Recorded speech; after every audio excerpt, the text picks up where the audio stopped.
Hey, how you doing?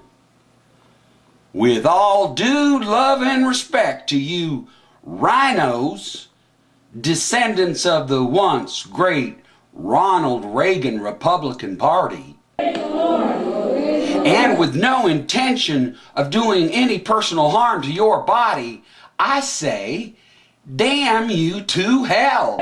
Damn you to the hottest corner of hell. Well, hell, you can join your master Satan in hell, damn it. And I'm here to tell you how we true patriots and Tea Party members are gonna deal with the evil likes of you. That's right, I'm talking to you elected representatives of Congress who plan to fund Obamacare.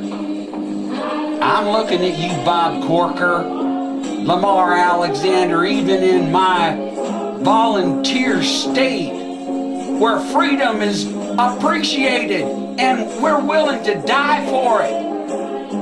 We the people are gonna oust you, vote you out of office, smash your political ambitions, stomp on your hopes for higher office, eliminate your coveted committee seats. Yes, sir, we will forthrightly kill the very object of your greedy desires to perpetuate the permanent ruling class in America by tracking you down like the mangy, flea-bitten dogs you are and put you out of your self-centered misery by nominating Tea Party candidates.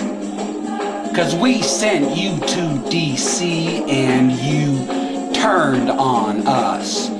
Like rabid mongrels you are. You just can't hunt no more. You're plain lazy to the very principles of our founding fathers. And they would be downright ashamed how you trampled our U.S. Constitution. They'd be rolling over in their graves by now, spitting the lukewarm likes of you out of their God-fearing mouths like bacca juice on the good earth. You done slipped into the failed fantasy dreams of the Democrats, socialist, liberal, progressives, and by the eternal holy sword, we are slicing through that BS and reviving the sons and daughters of liberty to their God-given rights and power by slaying asunder the enemies of liberty. I'm talking to you rhinos. You're going down. You're traitors to the likes of us. And you deserve a traitor's justice if you don't repent this day. So I ain't gonna hurt you. But the Almighty's gonna come down from the heavens and damn your souls to eternal hell if you vote for Obamacare. And oh yeah, have a nice day.